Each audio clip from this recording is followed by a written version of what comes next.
Olá, meu nome é Thaís Jurema, do Educajus Cursos. Nós estamos hoje aqui com o delegado Sérgio Santos. O delegado Sérgio Santos, ele é delegado de Ribeirão Pires e Rio Grande da Serra. Muito bem, de Ribeirão Pires e Rio Grande da Serra. E ele desenvolve um projeto social muito interessante, razão pela qual nós o chamamos aqui para falar um pouquinho desse projeto que vem atormentando, inclusive, muitas pessoas, porque esse projeto ele trata de crimes virtuais. Não é, Sérgio? Tudo bem? Bem-vindo, Sérgio. Tudo bem, doutora Thaís? Obrigado pela oportunidade de estar aqui com vocês, participando dessa conversa e expor um pouquinho do nosso trabalho. Então, Sérgio, como é que é esse projeto? Por que você optou por esse tema, por crimes virtuais? Então, esse projeto ele surgiu da necessidade de professores, muitos casos de bullying, cyberbullying nas escolas, que foram desenvolvidos pelos alunos, né? De passar uma informação positiva de que realmente esses crimes eles podem e são realmente detectados pela polícia, né? Existem hoje instrumentos eletrônicos, equipamentos eletrônicos que podem realmente achar os autores desses delitos. Houve até uma evolução legislativa que está crescendo no Brasil de forma paulatina. Teve uma lei que é o Marco Civil da Internet, que é muito importante. Essa lei ela veio realmente tirar aquela questão do anonimato na internet. Então, hoje, os órgãos, né, tanto a parte judiciária quanto as autoridades administrativas, promotor de justiça e o delegado de polícia, têm acesso às informações, somente dos dados dessas conversas telefônicas, né, através do IP que é transmitido pelos aparelhos, há a possibilidade, sim, de identificar os autores desses crimes cibernéticos. Acabando o quê? Com aquele anonimato, aquela falsa impressão de que o espaço cibernético é uma terra sem lei, que tudo pode. Na verdade, assim, a gente tem essa ideia, né? E o impacto disso nas crianças, até porque nas crianças e nos adolescentes, né? Até porque quando a gente fala aí de bullying, por exemplo, como eles estão praticamente full time, né? O tempo inteiro nas redes sociais, então a questão do cyberbullying é muito presente, em especial na juventude de hoje, né? E eu fico me perguntando qual seria esse papel, quando você fala desse projeto social, eu gostaria que o doutor explicasse um pouquinho pra gente. Você vai nas escolas, explica como é que isso se dá, como é que funciona? É isso mesmo, é agendado as palestras nas escolas, né, tanto todas da rede pública e rede particular também, é feita essa palestra. Eu faço, desde o início, faço uma rápida introdução de como é que funciona o direito, como é que foi a evolução das leis, quais são os elementos que praticam os crimes, principalmente o crime cibernético, os crimes contra a honra, calúnia, difamação e injúria, são os mais comuns entre a população infanto-juvenil. É uma palestra voltada para a população infanto-juvenil e é demonstrado para ele os meios de captação dessas informações, que é através como eu falei já anteriormente, através do IP, há a possibilidade, sim, da polícia identificar os autores desses delitos. Que até que tem crescendo muito, né? É até interessante porque, na verdade, a ideia é de mostrar também que não adianta sair fazendo, não é? Sair praticando, falando o que quer, da forma que quer, que tem limites, não é? E essa questão do respeito, como é que vem sendo aceito isso? Até porque, quando a gente fala para uma população mais jovem, né, em especial crianças e adolescentes, a gente tem uma barreira, por exemplo, de linguagem, né? Como é que funciona isso? Quando a gente fala, por exemplo, porque, de repente, até para a gente, né, que para as pessoas que, de modo geral, que não são do mundo do direito, né, quando você está falando de crime, em especial de crimes cibernéticos, às vezes a gente fica num impasse, né? Crime cibernético é só a questão do bullying? O que mais que abarca o crime cibernético? Então, a doutrina, até eu mostro isso no decorrer das palestras, né? A doutrina divide os crimes cibernéticos em dois grupos, né? Os crimes cibernéticos próprios e os crimes cibernéticos impróprios. Os próprios são aqueles crimes de intrusão, e que, por exemplo, há uma invasão do computador alheio, através de feito por um cracker, ele capta informações e divulga essas informações de forma indevida, principalmente a parte envolvendo pornografia, né?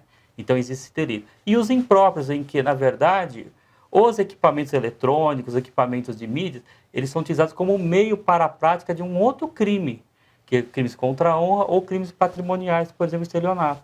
Quando a gente Então, fala há uma agora divisão. até, inclusive, né, tá bem em voga isso, bem premente, né, na atualidade com relação à violação de dados, né, que a gente está vendo aí, violação de dados, inclusive de autoridades.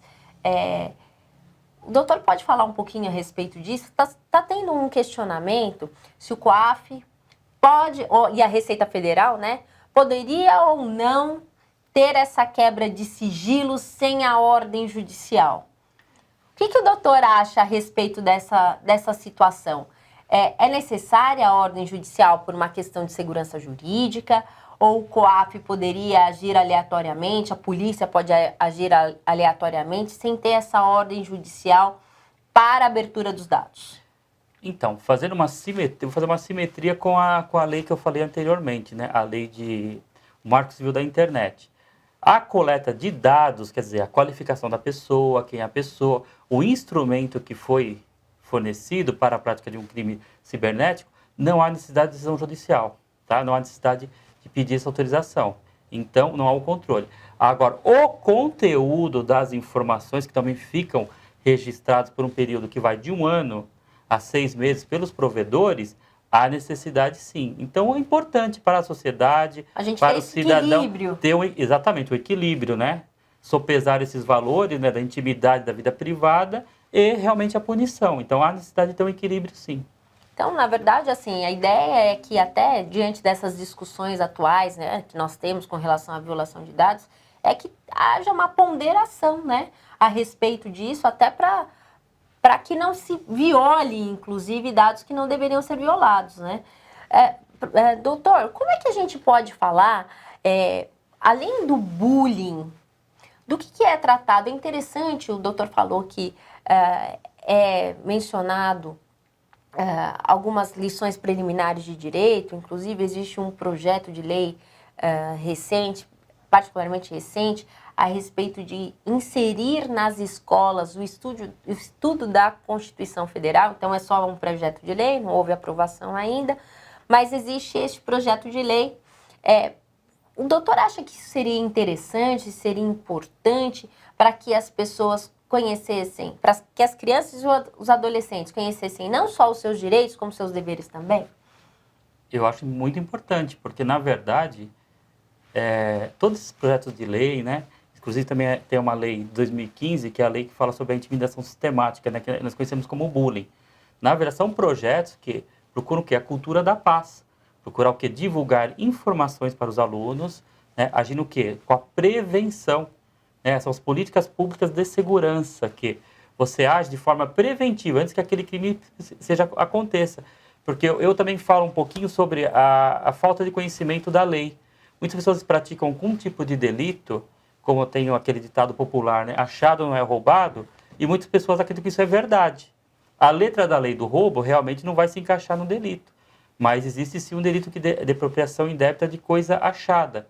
E muitas das palestras, as pessoas não conhecem essa informação e nem sabem qual é o procedimento para restituir esses bens ao seu efetivo dono.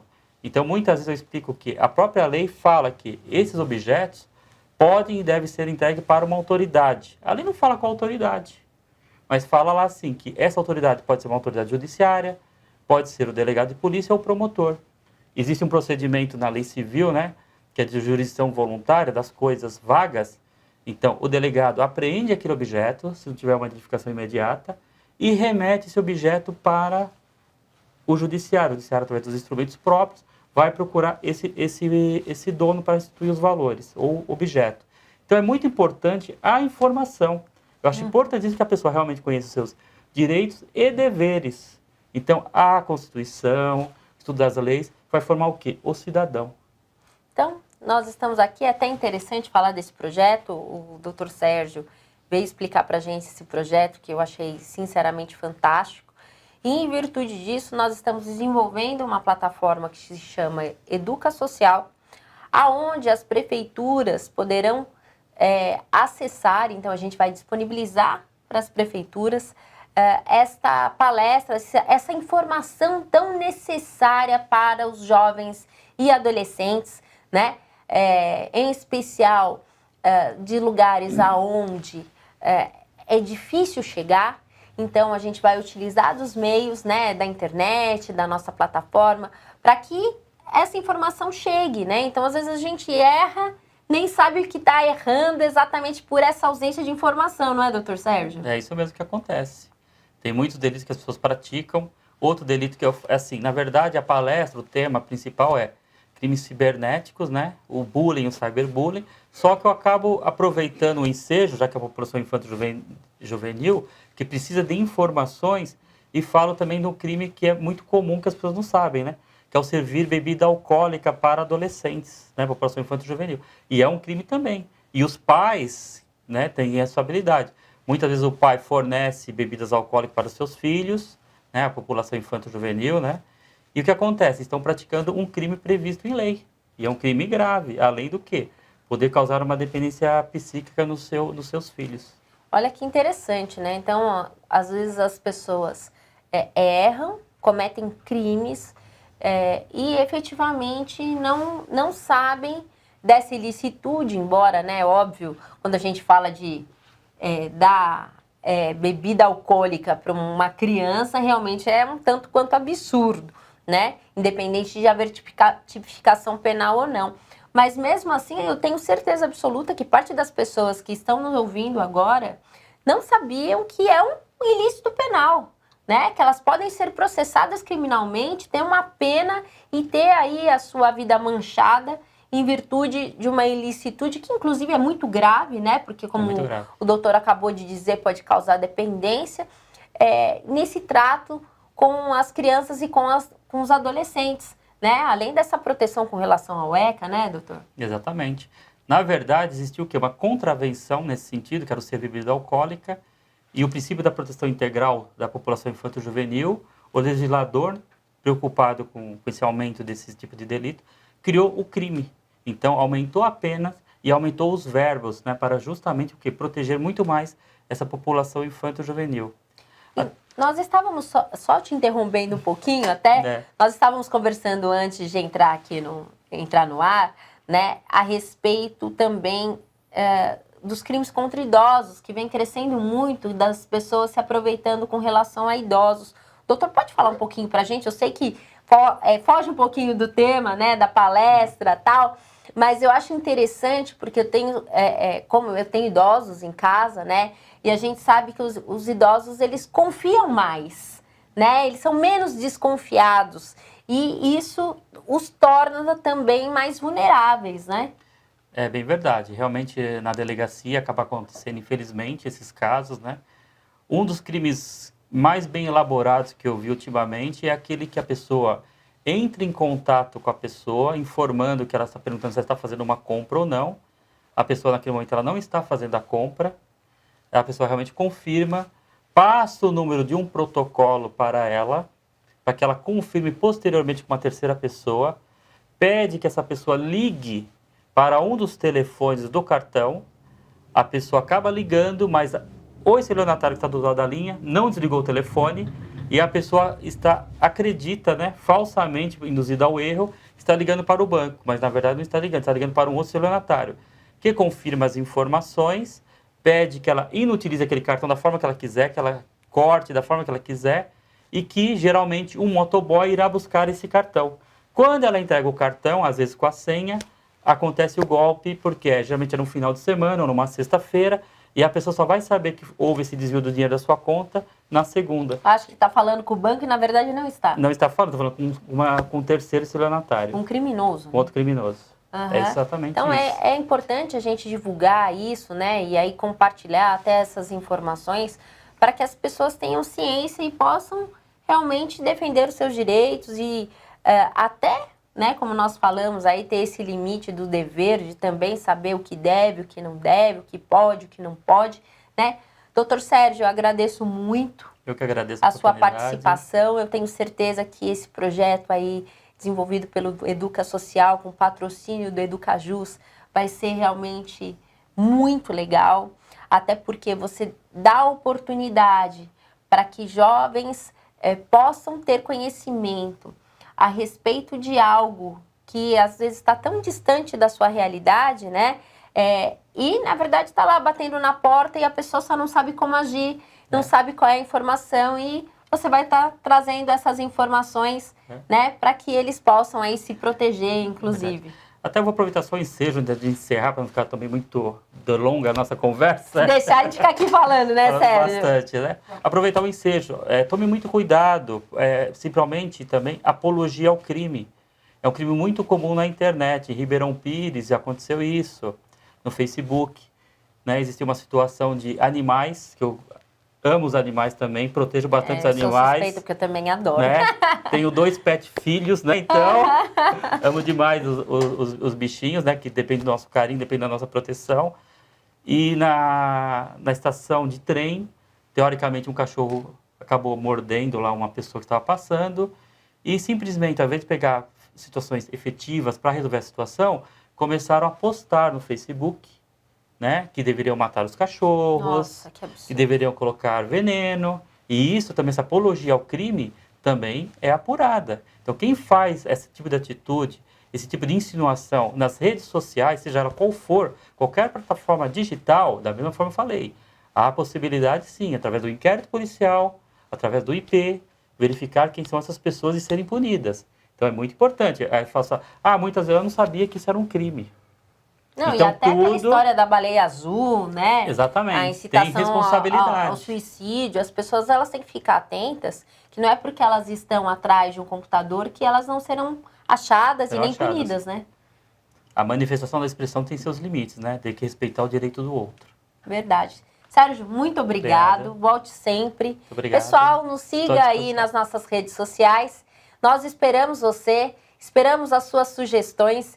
E eu tenho certeza que todas as semanas nós traremos mais informações para vocês. E para isso a gente precisa das sugestões de vocês.